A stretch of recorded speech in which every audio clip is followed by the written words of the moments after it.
Evangelho de João, ele declarou isso: o bom pastor dá vida pelas ovelhas. E ele disse: eu sou o bom pastor.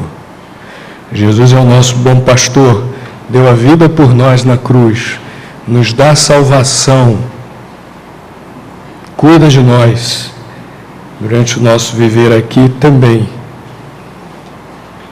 E de vez em quando, diante dos problemas da vida, eu fico pensando assim: como é possível alguém viver sem Jesus? Como é possível alguém viver sem o pastoreio de Jesus? E hoje de manhã também eu ouvi de uma criança, um rapazinho de 11 anos, a mesma coisa. Um jovenzinho de 11 anos que virou para o pai e para a mãe e falou assim: como é possível viver sem Jesus?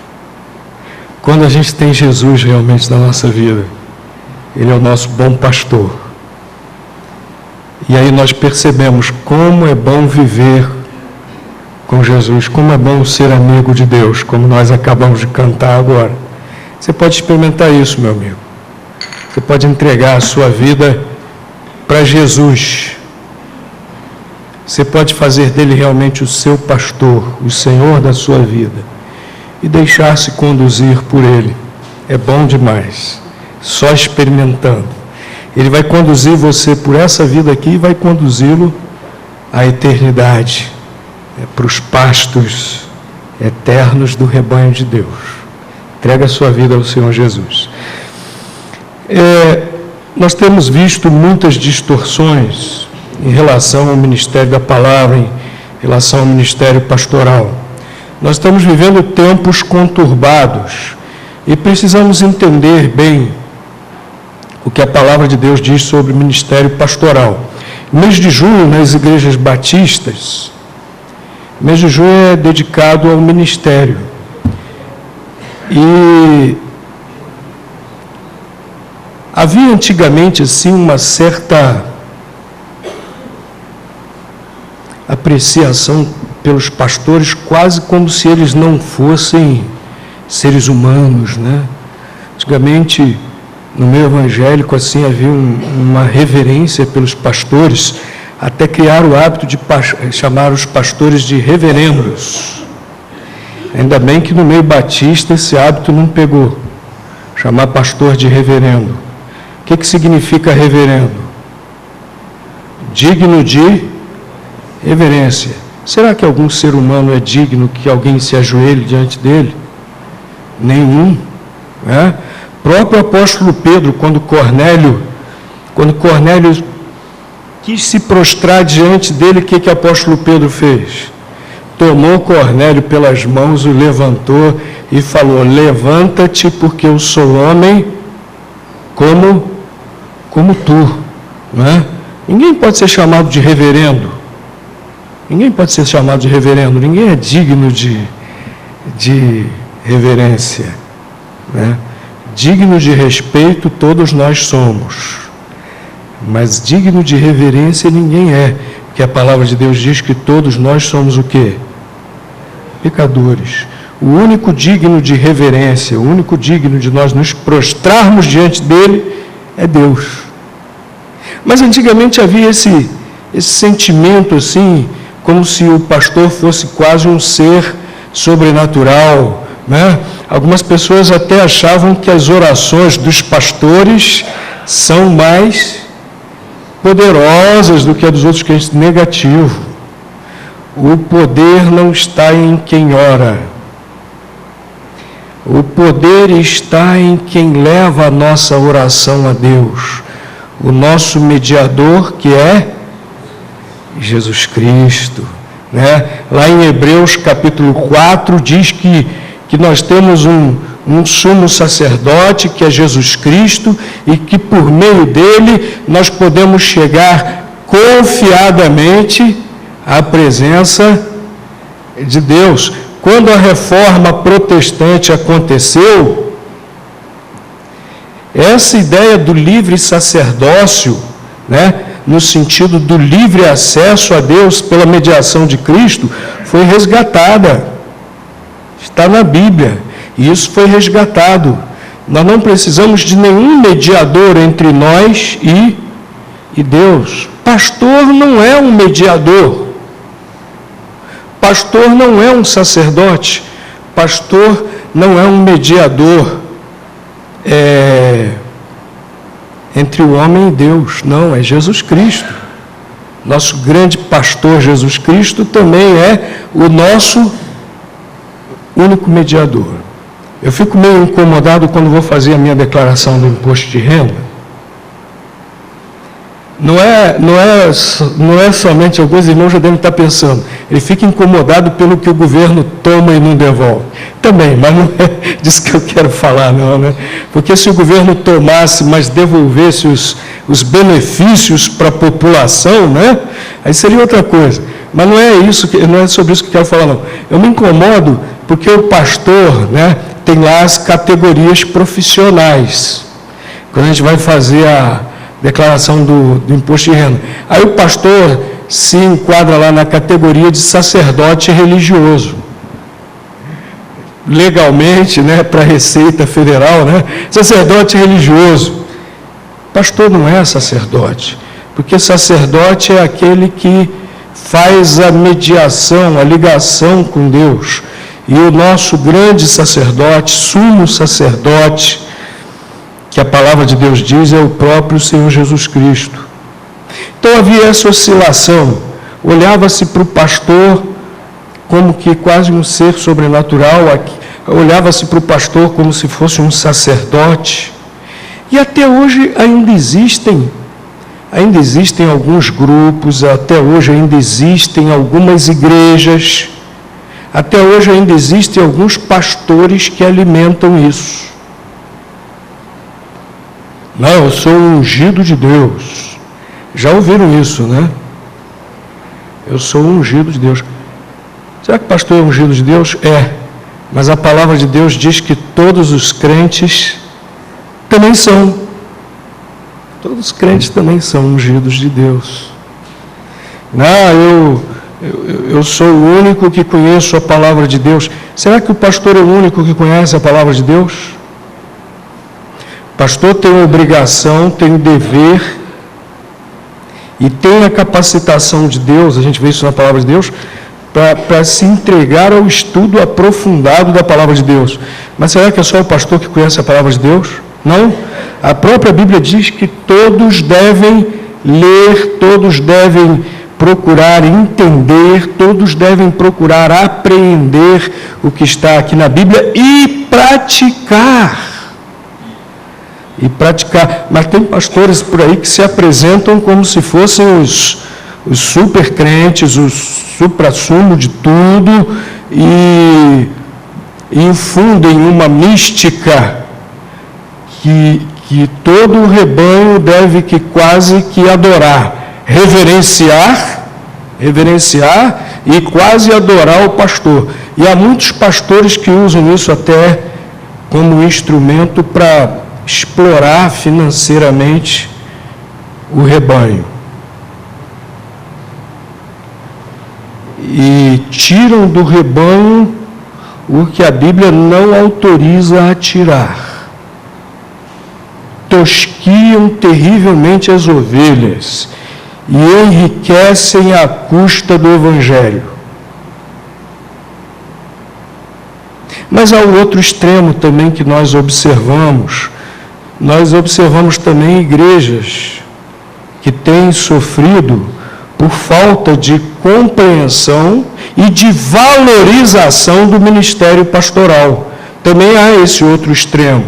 Nós também observamos igrejas que sofrem por falta de compreensão e de valorização, não do indivíduo, mas do ministério pastoral. Nós estamos vivendo uma cultura hoje que supervaloriza, sim, a individualidade. Já perceberam isso? Como a cultura atual era a cultura pós-moderna, depois veio a cultura hiper pós-moderna, agora eu não sei mais o que é. As coisas estão mudando tão rapidamente que eu não sei mais agora o que é a nossa cultura. Mas o fato é que a nossa cultura valoriza de uma maneira exacerbada o individualismo. Exercer liderança hoje é algo muito complicado, é algo muito difícil, que se refere, que se percebe, né, essa dificuldade de exercer liderança por causa dessa supervalorização do individualismo, a gente percebe em várias esferas, em várias áreas. Por exemplo, na área empresarial, aqueles que têm que liderar equipes de trabalho sentem dificuldade nisso. Eu estava conversando com um engenheiro desses que chamam de... que ele está lá no topo da carreira, que chefia uma equipe. Sênior, né? Que chefia uma equipe. E ele me contando das dificuldades. E eu falei, por que você não demite essa turma e contrata outros? Ele falou, se eu demitir, não tem quem contratar. Se eu contratar, é igualzinho os que eu tenho. Serão iguaizinhos os que eu tenho. Né? Até mesmo no ambiente militar, a maneira de comandar agora não pode ser a mesma de antes. Isso se reflete até na vida militar. Né? Você não pode comandar da mesma maneira que os outros oficiais comandavam há décadas atrás. Na sala de aula, então, o que tem de professor desistindo de ser professor não é brincadeira. O professor não consegue se impor, não consegue exercer liderança. Exercer liderança hoje é algo muito difícil. Individualismo supervalorizado, isso muitas vezes interfere dentro da igreja também. E se cai no outro extremo, de achar até que pastor não é necessário. Para que pastor? Eu já ouvi isso, meus irmãos. Pastor, aqui na nossa igreja, pelo menos na minha frente, nunca ninguém teve coragem de falar isso, não. Mas eu já vi em outras igrejas. Uma igreja sem pastor, e um membro falou assim, tá bom, deixa como está, nós toca, nós dá jeito. Camada assim meio do interior, falou assim mesmo, nós toca, nós dá jeito. E a igreja se arrebentando, a igreja se estilhaçando, e ele achava que estava muito bom, porque cada um podia chegar e fazer o que bem entendia, do jeito que bem quisesse, né? A igreja virou uma verdadeira fogueira de vaidades. Não tinha pastor, cada um fazia o que bem entendia. Tem gente que pensa assim, melhor até sem pastor. Aí eu tenho espaço para meu ego crescer um pouco, né? Cada um tem espaço para o seu ego crescer. Eu tenho um colega de ministério que aceitou o convite de uma igreja que ficou muitos anos sem pastor. Aceitou o convite para pastorear aquela igreja. E olha, que trabalho ele teve. Graças a Deus era um homem de muita oração. Um homem de muita oração. Porque tem coisas nessa situação que só Deus vai poder realmente atuar. Né? E o que aquele pastor mais fez no início do ministério naquela igreja foi orar muito. Porque era uma igreja que ficou muitos anos sem pastor. E ficou mal acostumada, cada um fazia o que bem entendia, cada um deixava o seu ego. Né? E ao invés do Espírito Santo estar atuando, foi, como eu disse, uma fogueira de vaidades. Tem gente que acha mesmo. Tem gente que acha que pastor está sempre jogando no time contra a igreja. Fica de olho. Fica com o pé atrás tudo que esse pastor disser, fica com o pé atrás tudo que esse pastor quiser fazer. Como se o pastor estivesse ali para prejudicar a igreja. Não é assim. Eu estou convencido também que hoje o reino de Deus, para progredir, entre outras coisas, precisa de uma mudança de atitude em relação aos pastores. Nem um extremo, nem esse outro que tem prevalecido hoje em dia também. Para o reino de Deus, para as igrejas poderem progredir, nós precisamos de uma compreensão bíblica verdadeira do ministério pastoral e de uma mudança de atitude, né, em relação a ele. E uma coisa muito importante que nós precisamos entender é que o ministério pastoral é dom de Deus para as igrejas. Eu queria falar um pouquinho hoje sobre isso. O ministério pastoral é bíblico. A Bíblia apresenta o ministério pastoral como dom, como dádiva de Deus para as igrejas, para o bem do seu povo, para o crescimento espiritual de cada crente, para o crescimento espiritual, para a edificação das igrejas. Vamos abrir as Bíblias. Primeiro texto que nós vamos ler, lá no Velho Testamento, livro de Jeremias. Olha, nós estamos, permita uma digressão aqui, fazer um pequeno comercial santo. Os cultos de oração às quartas-feiras, nós estamos lendo e estudando o livro do profeta Jeremias. Então abram suas Bíblias, livro do profeta Jeremias, capítulo 3, versículo 15.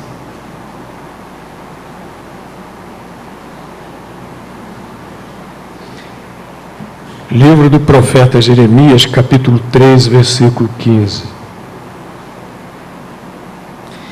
E vos darei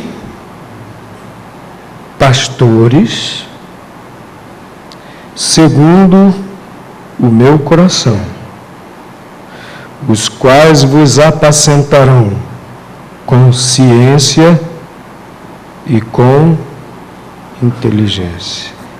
No Velho Testamento já aparece essa palavra, essa expressão, referindo-se a um líder para guiar o povo de Deus nos caminhos corretos. Se nós continuarmos lendo, e inclusive outros textos aqui do profeta Jeremias, nós vamos ver que Deus aqui está se referindo aos líderes do povo de Israel, que era o povo de Deus naquela época. Povo que serviria de luz às nações, povo no qual nasceria o Salvador, o Senhor Jesus Cristo. E ele veio e nasceu realmente naquele povo. E nós vamos ver aqui em outros textos do profeta Jeremias, Deus responsabilizando os governantes e os líderes religiosos, por conduzirem aquele povo nos caminhos de Deus. Mas eles não fizeram isso. Eles estavam liderando o povo de uma maneira egoísta, de uma maneira pecaminosa. Abram suas Bíblias, por exemplo, no livro de Isaías, profeta Isaías. É só voltar um pouquinho. Profeta Isaías, capítulo 56, versículos 10 a 12. Olha o que Deus diz a eles, aos pastores de Israel. Todos os seus sentinelas são cegos, nada sabem. Todos são cães mudos, não podem ladrar, deitados sonham e gostam de dormir. Estes cães são gulosos, nunca se podem fartar, e eles são pastores que nada compreendem. Todos eles se tornam para o seu caminho, cada um para a sua ganância, todos, sem exceção. Vinde, dizem, trarei vinho, e nos encheremos de bebida forte, e o dia de amanhã será como hoje, ou ainda mais festivo. Ah, que tragédia, que coisa terrível. Aqueles que deveriam ser pastores do povo de Deus, e avisar o povo quando o perigo viesse, o perigo da idolatria, o perigo do pecado, o perigo da injustiça social, o perigo da imoralidade. Estavam nem aí, só estavam preguiçosos, pensando em se embebedarem, em gozarem a vida, em se aproveitarem daquela posição que tinham. Então Deus os condenou. E Deus fez a promessa que um dia daria pastores, não iguais àqueles, mas um dia daria pastores segundo seu coração, que apacentariam realmente o povo de Deus, que guiariam realmente o povo de Deus com conhecimento e inteligência, conhecimento da palavra de Deus e sabedoria, para realmente conduzir o povo nos caminhos de Deus. Deus prometeu isso já desde o Velho Testamento.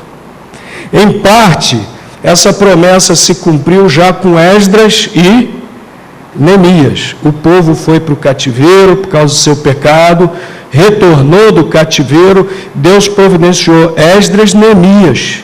Foram bons pastores do povo, reconstruindo o povo para a vinda de Jesus. Um liderou o povo na reconstrução do templo, outro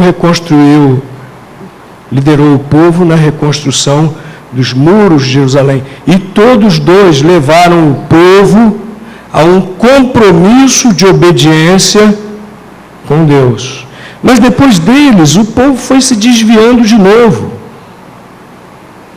a ponto de, quando Jesus veio como Salvador prometido, os pastores de Israel fizeram com que o povo rejeitasse a Jesus. E quando que essa promessa se cumpriu totalmente? Abram suas Bíblias agora, por favor, já no Novo Testamento, Epístola de Paulo aos Efésios, capítulo 4, versículo 8, depois versículo 12, depois versículos 11 e 12. Efésios, capítulo 4, versículo 8.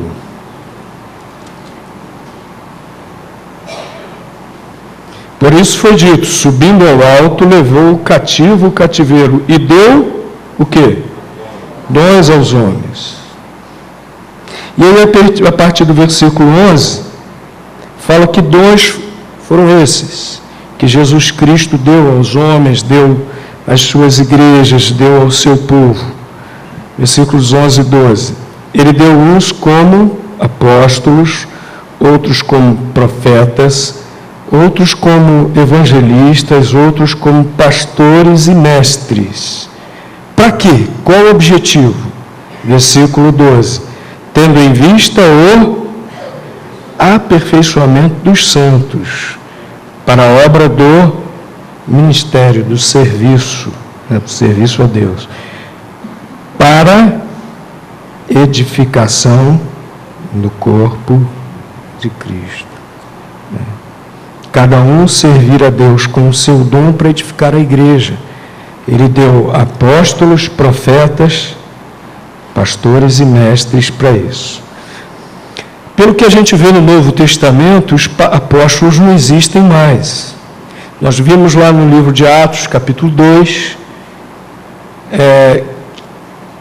capítulo 1, que o apóstolo era alguém que tinha andado com Jesus e que era testemunha da sua ressurreição.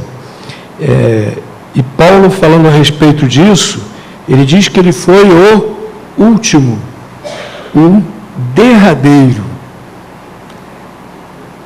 Mas os apóstolos foram aqueles que registraram os ensinos de Cristo. Eles e os seus colaboradores próximos registraram os ensinos de Cristo. Estão aqui no Novo Testamento.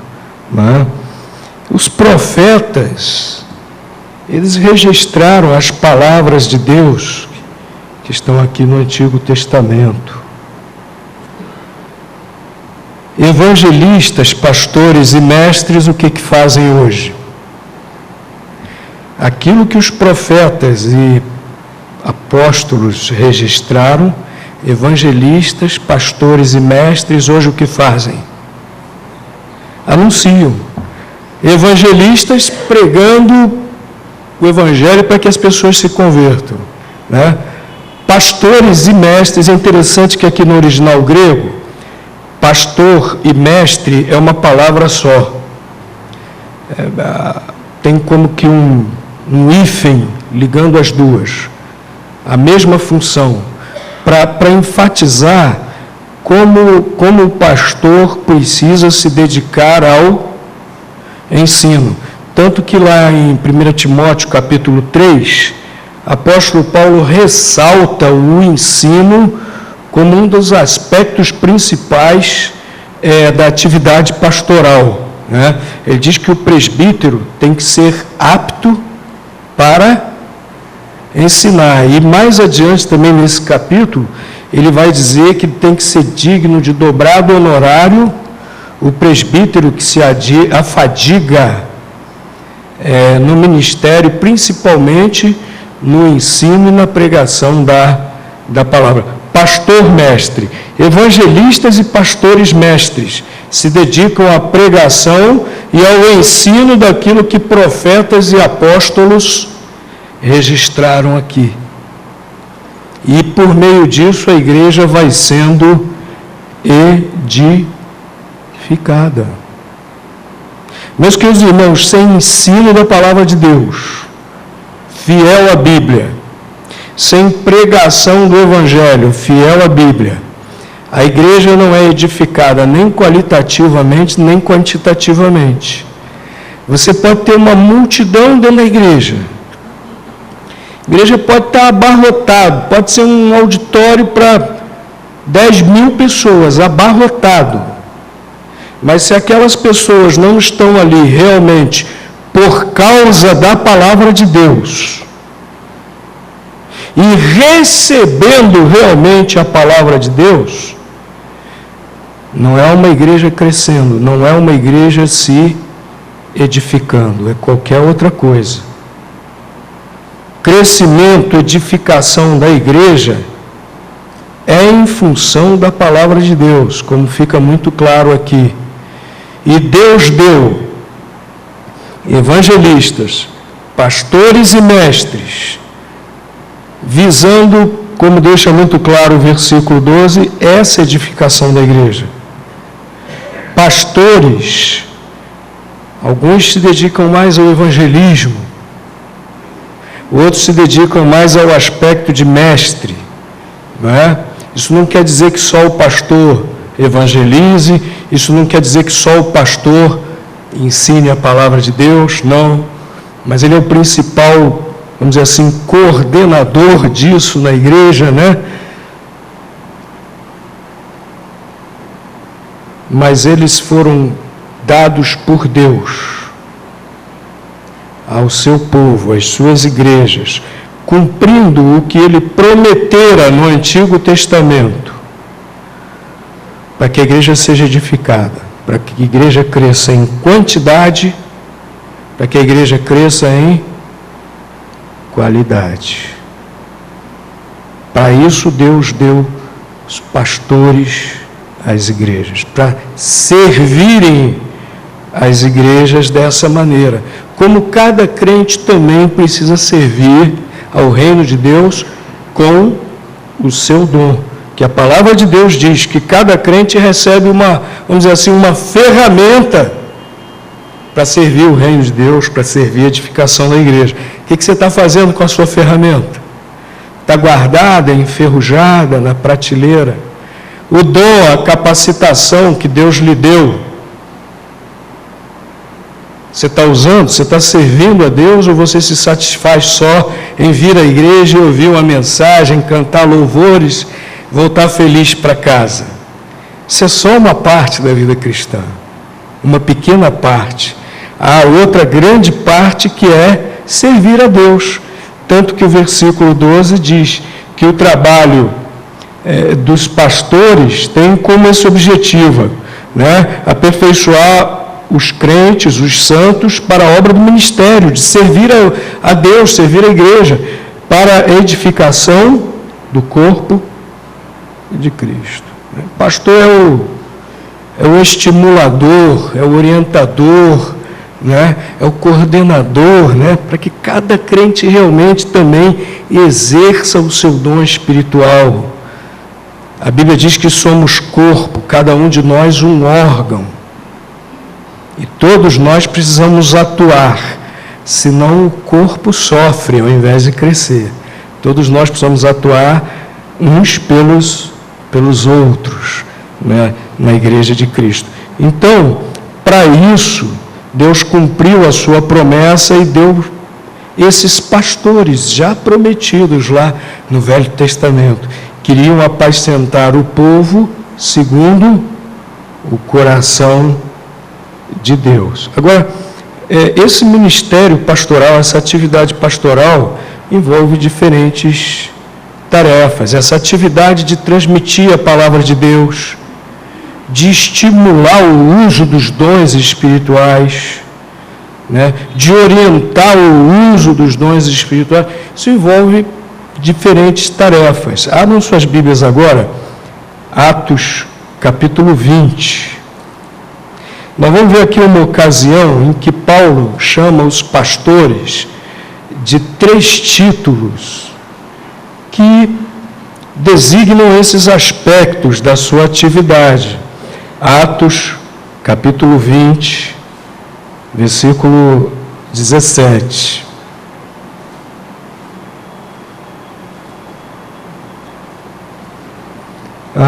Apóstolo Paulo, cada igreja que ele plantava, nós lemos isso no livro de Atos também, cada igreja que ele plantava, ele orientava a igreja a escolher pastores. Ele não escolhia o pastor para a igreja. Ele orientava a igreja para a igreja escolher. A escolha do pastor é da igreja. Quem deve escolher. Não é ninguém de fora que vem, que impõe, não. Né? E ele aqui, ele está se despedindo dos pastores da igreja de Éfeso. Então, vejam como ele designa, vejam como ele chama os pastores da igreja de Éfeso. Atos, capítulo 20, versículo 17. De Mileto mandou a Éfeso chamar os presbíteros ou anciãos, é a mesma coisa. Algumas versões trazem anciãos, outras versões trazem a palavra grega, que é ancião, presbíteros, né? De Mileto mandou a Éfeso chamar os anciãos da igreja, os presbíteros, os anciãos. Agora veja como é que ele chama, de que ele chama esses presbíteros, esses anciãos da igreja. Vejam aí agora, por favor, o versículo 28. Se dirigindo a esses anciãos de Éfeso, como ele os chama? Cuidai de vós mesmos e de todo o rebanho. Rebanho traz a ideia de quê? Pastor. Cuidai, pois, de vós mesmos e de todo o rebanho, sobre o qual o Espírito Santo vos constituiu o quê? Bispos. Olha, foi o Espírito Santo. Não é função inventada por homem, não. Não é coisa de ser humano, não. O apóstolo Paulo deixa muito claro. Sobre o qual o Espírito Santo vos constituiu bispo. Para eles fazerem o quê? Que tipo de atividade? Para apacentardes, para pastoreardes, apacentardes a igreja de Deus, que ele adquiriu com o seu próprio sangue. A coisa é séria, a igreja de Deus adquirida com o sangue de Cristo. Quem acha que vai pastorear só para ter vantagens, não. Tem que dar conta a Deus, a responsabilidade é seríssima. A igreja de Deus foi adquirida com sangue de Cristo. Então vejam que aqui, apóstolo Paulo está chamando esses pastores de três coisas, né? De anciãos, depois está implícito aqui também de pastores, porque diz que Deus colocou eles na igreja para apacentarem o rebanho de Deus. Quem apacenta é pastor. O apóstolo Paulo está os chamando aqui também de pastores. E de que mais? De bispos. Então vejam que não são três coisas diferentes. São três títulos que foram dados aqui para a mesma pessoa, para a mesma função. Três títulos diferentes para a mesma função.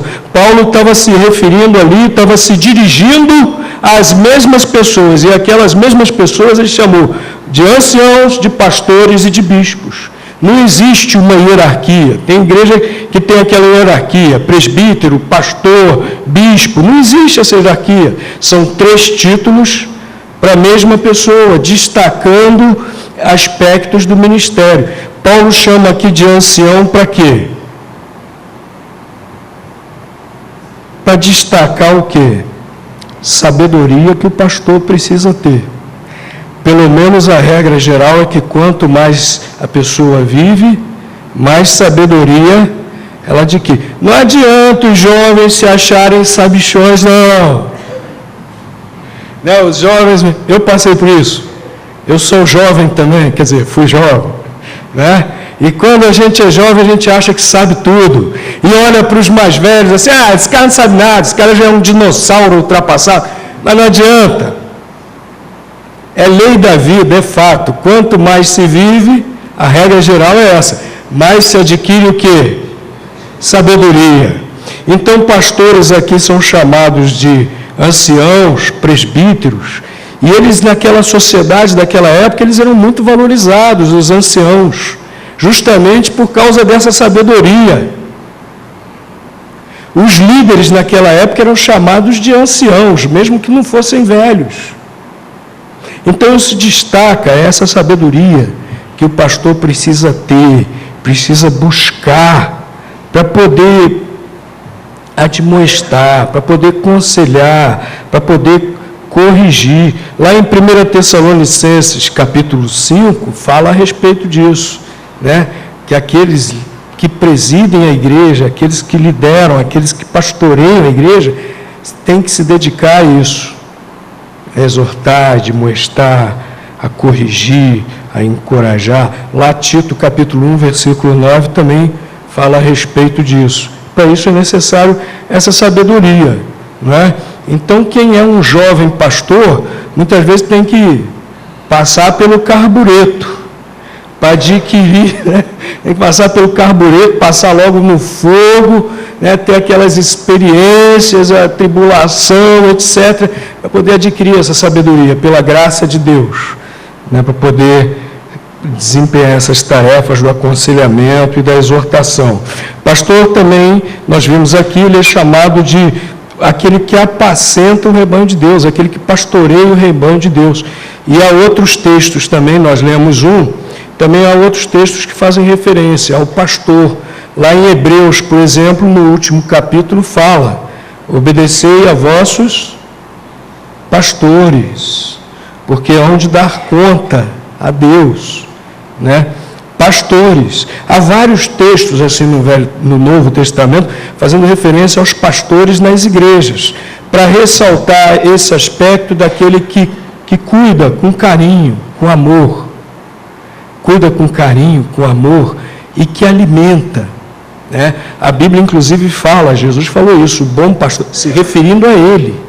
Mas Jesus é o modelo dos seus pastores. Pastores têm que estar prontos a se sacrificar pelo rebanho.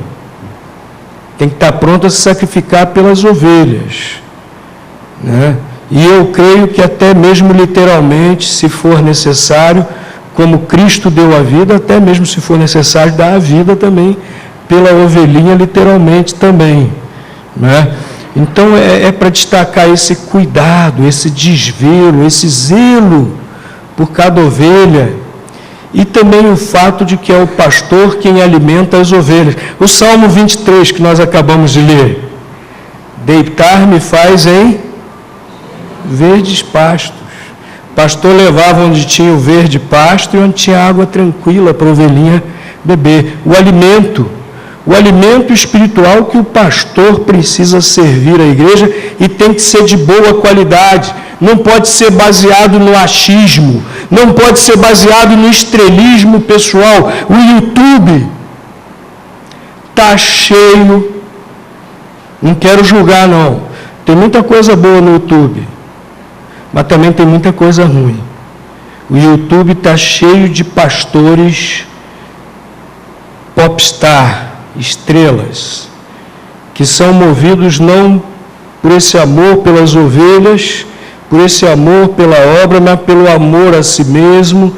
São verdadeiros popstars, né? E estão alimentando, entre aspas, o seu rebanho, não com o genuíno alimento da palavra de Deus, mas com o seu achismo.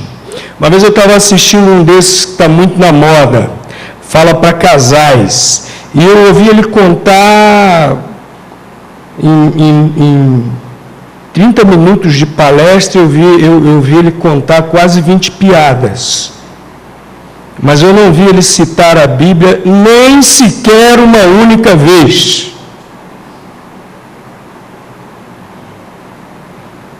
E esses fazem sucesso. Não estão exortando ninguém, se eu errar no inglês, me corrijam. Eu nem me arrisco muito, né? Mas vou me arriscar hoje. Stand-up comedies, verdadeiros gospels stand-up comedy. Sabe quem é o stand-up comedy?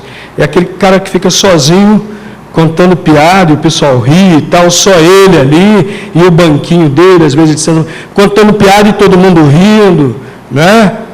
A única diferença é que ele é gospel. E esses fazem sucesso. E numa palestra mais ou menos meia hora, não vi citar a Bíblia nenhuma vez. Não vi citar a palavra de Deus nenhuma vez. Falou até coisas boas, até coisas aproveitáveis, mas sem nenhum embasamento na palavra de Deus. Meus queridos, esse título, pastor, é coisa muito séria. Quer dizer que ele tem que alimentar o rebanho, e alimentar o rebanho com alimento de qualidade. Palavra de Deus. Que é isso que faz bem, é isso que edifica, é isso que nos capacita ao ministério, ao serviço de Cristo, todos nós, é a palavra de Deus. Mas ele é chamado também de bispo. Algumas versões trazem episcopo, a palavrinha grega, né? Literalmente do grego é aquele que governa, aquele que preside, aquele que governa.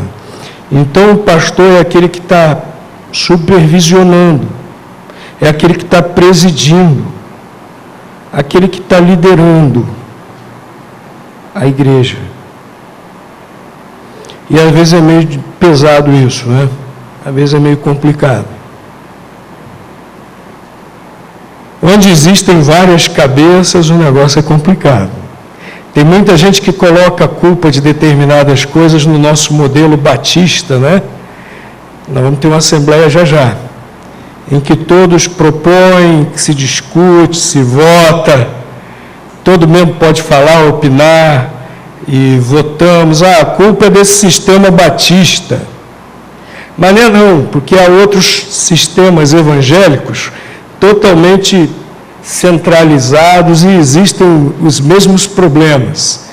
O problema é que nós somos o quê? Seres humanos. O problema é esse. E às vezes é meio complicado para o pastor lidar com isso aí. Muitas vezes há irmãos que ficam chateados com o pastor, que não concordam. E às vezes alguns ficam contentes, outros ficam descontentes. E muitas vezes, quem é que arca com isso? o pastor. Hoje de manhã as crianças fizeram uma alegoria muito interessante com frutas, e houve uma criança que trouxe aqui uma melancia. Falou, é pesado igual às vezes o peso que o pastor tem que carregar, e é cheio d'água a melancia, igual às vezes as lágrimas que o pastor tem que derramar. Mas faz parte, é assim mesmo. É assim mesmo. Os pastores também não podem ficar se vitimizando, né? Tem pastores por aí que ficam se vitimizando. Coitadinho de mim, não sei o quê. Faz parte do ministério. A graça de Deus é maior que tudo isso.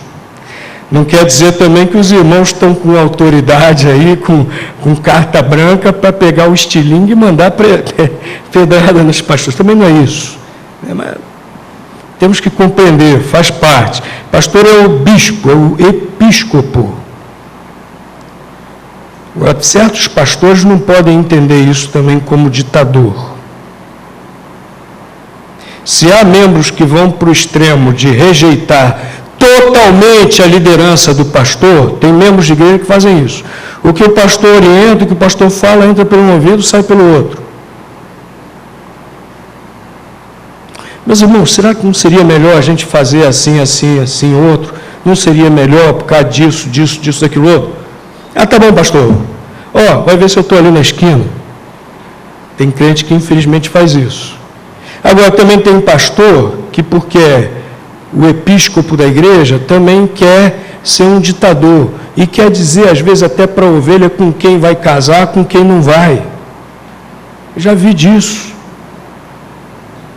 Se deve fazer determinado negócio, se não deve. Se meter em tudo também não é isso não. É no que diz respeito ao trabalho da igreja, no que diz respeito ao reino de Deus. É o bispo, o episcopo. Então os irmãos percebem, aqui pela palavra de Deus, 3 títulos para a mesma função, destacando aspectos diferentes do ministério pastoral. Dádiva de Deus para as igrejas.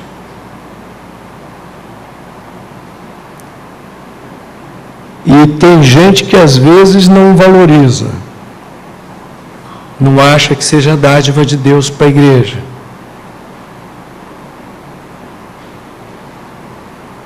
Mas que é o primeiro a reclamar quando o pastor falta em alguma coisa.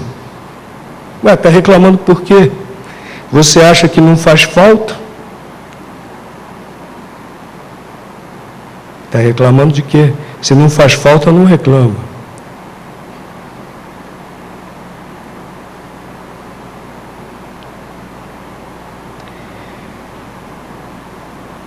Tem gente que acha que não é nada demais, mas se a gente colocar para ser pastor durante um mês só, não quer. Tem gente que diz assim, graças a Deus, Deus não me chamou para esse ministério. Tem gente que fala isso, graças a Deus, Deus não me chamou para esse ministério. Mas graças a Deus, Deus chama para esse ministério. Graças a Deus, tem gente que deixa tudo para se dedicar a esse ministério. Porque Deus já prometeu lá no Velho Testamento e se cumpriu na igreja. E orem pelos pastores. Orem pelos pastores. Paulo tem vários trechos que ele diz assim, orai por nós. Há vários trechos em suas epístolas que ele pede orações. Orem por nós, para que nós possamos realmente desempenhar o ministério pastoral como Deus quer, segundo o coração de Deus, e não segundo o coração nosso. Orem por nós, para nós desempenharmos esse ministério não segundo o nosso coração, não segundo o coração de ninguém, mas segundo o coração de Deus. Porque só assim nós realmente cumpriremos o plano de Deus de sermos dádivas para as igrejas. E os irmãos, lembrem-se, que não são só os pastores, não. Os irmãos, lembrem-se que vocês também têm a responsabilidade de serem dádivas com os seus dons espirituais, dádivas para as igrejas, para o reino de Deus. Amém. Vamos entoar o hino, que é o hino oficial dos pastores batistas no Brasil. Há pastores de diversos grupos, diversas denominações. Graças a Deus por eles, por suas igrejas. Agora, os pastores batistas do Brasil escolheram esse hino aqui. E eu quero convidar a igreja a cantar, entoar junto conosco esse hino. Eu vou pedir que a segunda estrofe